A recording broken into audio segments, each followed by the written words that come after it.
नमस्कार, मैं हूं जर्नलिस्ट राजन। दोस्तों, अनुराग का परिवार या यूं कहें अनुराग का पूरा गांव, जिसने न दीपावली मनाई और ना होली मनाई, क्योंकि दीपावली के ठीक एक दिन पहले उस गांव के चिराग अनुराग को जो है वो जमीनी विवाद में लालता और रमेश ने मिलकर के हमेशा हमेशा के लिए दुनिया से अलविदा कर दिया। अनुराग की जघन्य हत्या कर दी गई, जिसके बाद गांव के लोगों ने न दिवाली के दिए जलाएं और ना ही होलिका का दहन किया और होली के दिन किसी को रंग और गुलाल लगाया। लेकिन उस गांव में अब खुशियां मनाई गई। खुशियां किस बात को लेकर मनाई गई, ये भी हम आपको बताएंगे। खुशी मनाने वाले भी लोग कौन हैं और क्यों खुशियां मनाएं, इसका कारण भी हम आपको बताएंगे। क्योंकि ना तो होली हुई ना दिवाली हुई और इस बीच कोई ऐसी खबर भी नहीं आई जिससे कि लोगों को ये लगे कि हाँ, अनुराग के हत्यारों के खिलाफ कोई कार्रवाई हो गई, जिसको लेकर के लोगों में एक उत्साह है। ऐसा कुछ नहीं हुआ। तो आखिर 5 महीने बाद किस बात को लेकर कुछ लोगों ने खुशियां मनाई। तो आपको बता दें कि अनुराग के गांव में दिवाली और होली तो नहीं मनाई गई, लेकिन ईद जो है वो मनाई गई। हालांकि ये ईद जो है ईद वाले दिन नहीं सेलिब्रेट किया गया, यानी जिस दिन ईद था उस दिन यह पर्व नहीं मनाया गया। और उस दिन क्यों नहीं मनाया गया ये सब भी आप जानते हैं। दरअसल जो कुछ लोग हैं गांव में, मुस्लिम समुदाय के लोग जो कि ईद मनाते हैं, उन लोगों ने ईद उस समय इसलिए नहीं मनाया क्योंकि उनके प्रधान यानी वीरेंद्र यादव वो जेल में थे। तो वीरेंद्र यादव के जेल में जाने से गांव के जो मुस्लिम समुदाय के लोग थे उनको जो है एक ठेस सा लगा हुआ था कि हमारे प्रधान बाहर नहीं हैं, हमारे प्रधान जो गांव के लिए इतना सब कुछ करते हैं वो बाहर नहीं हैं, तो हम ईद कैसे मना सकते हैं, ईद का उत्साह कैसे सेलिब्रेट कर सकते हैं। अगर प्रधान उस दिन बाहर होते तो निश्चित तौर पे वो लोग उस दिन ही ईद का जश्न मनाते।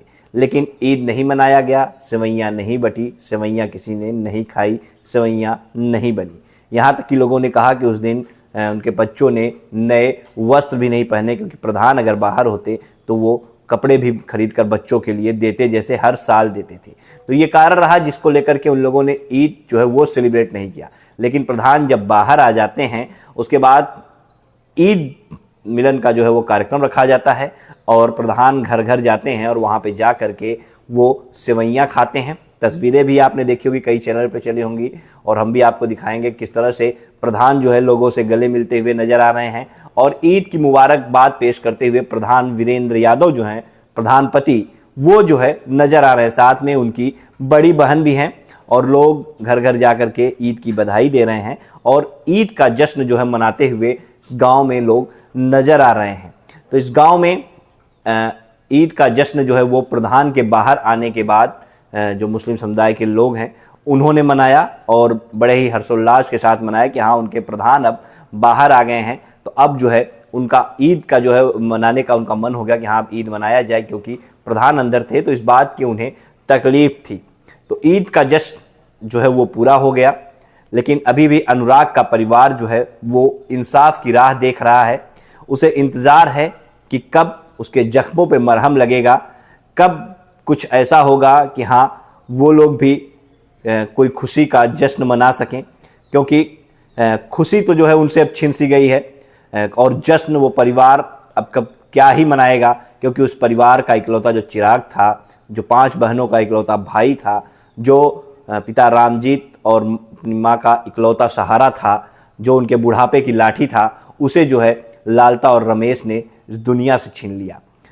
अनुराग की हत्या के बाद अनुराग के परिवार का हर त्यौहार जो है वो खत्म सा हो गया। अब परिवार के लोग कोई त्यौहार नहीं मनाने की बात करते हैं कि अब क्या ही त्यौहार मनाएं।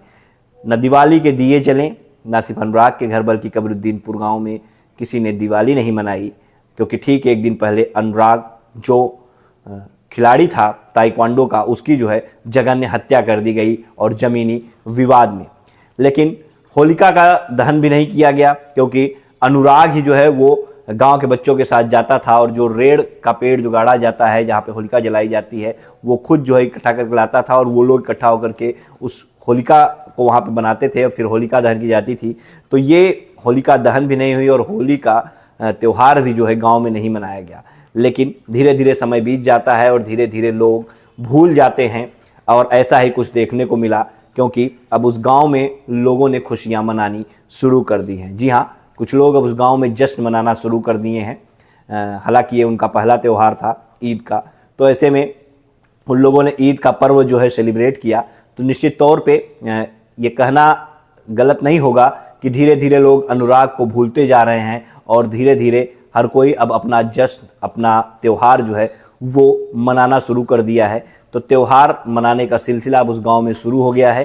फिलहाल अभी भी कुछ लोग हैं जिनकी सहानुभूति अनुराग के परिवार के साथ है, जो खेद प्रकट करते हैं कि अनुराग के परिवार को इंसाफ मिलना चाहिए और जब तक नहीं मिलता तब तक किसी तरह की खुशी नहीं मनाई जानी चाहिए। हालांकि सबका अपना अपना नज़रिया है, सबके अपने अपने त्यौहार की बात है। फिलहाल जिनको तकलीफ़ हुई उन्होंने कोई जश्न नहीं मनाया, कुछ नहीं किया, कोई त्यौहार सेलिब्रेट नहीं किया। लेकिन जिनको मनाना था, क्योंकि अब समय भी लंबा बीतता जा रहा है, तो ऐसा नहीं है कि उस गांव में हमेशा दिवाली या होली नहीं मनाई जाएगी। आने वाले समय में वहाँ पे भी दिवाली और होली का उत्साह जो है फिर से देखने को मिलेगा।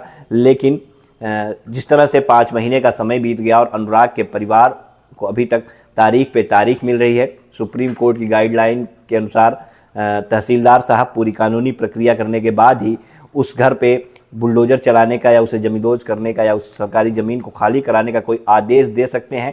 देंगे या नहीं देंगे ये भी भविष्य के गर्भ में है। हालांकि अधिवक्ता कहते हैं कि आदेश जरूर होगा, लेकिन कब होगा ये कोई नहीं जानता। और अगली तारीख 16 अप्रैल की पड़ी हुई है। 16 अप्रैल पे सबकी निगाहें टिकी हुई हैं कि अब क्या कुछ होगा। लेकिन इस बीच जब ये ईद की तस्वीरें आई, लोग ईद मना रहे हैं, तो कहीं ना कहीं कुछ लोगों को अच्छा भी लगा कि हाँ, उस गांव में कुछ लोग खुशियां मनानी भी शुरू कर दिए हैं।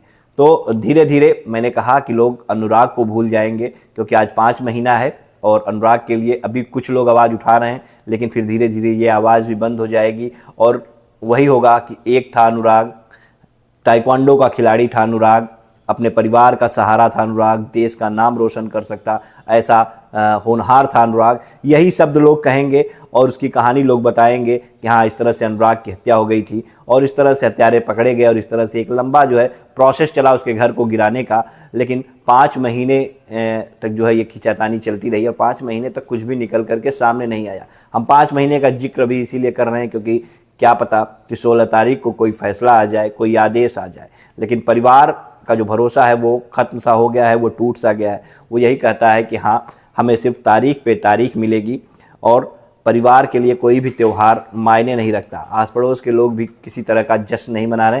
फिलहाल वीरेंद्र यादव जो प्रधानपति हैं वो गांव में पहुंचे थे और लोगों के साथ उन्होंने जो है ये सेलिब्रेट किया। जो लोग ईद मनाना चाहते थे उनको जो है उन्होंने वस्त्र वगैरह भी दिए, कपड़े वगैरह भी उनके बच्चों को दिए।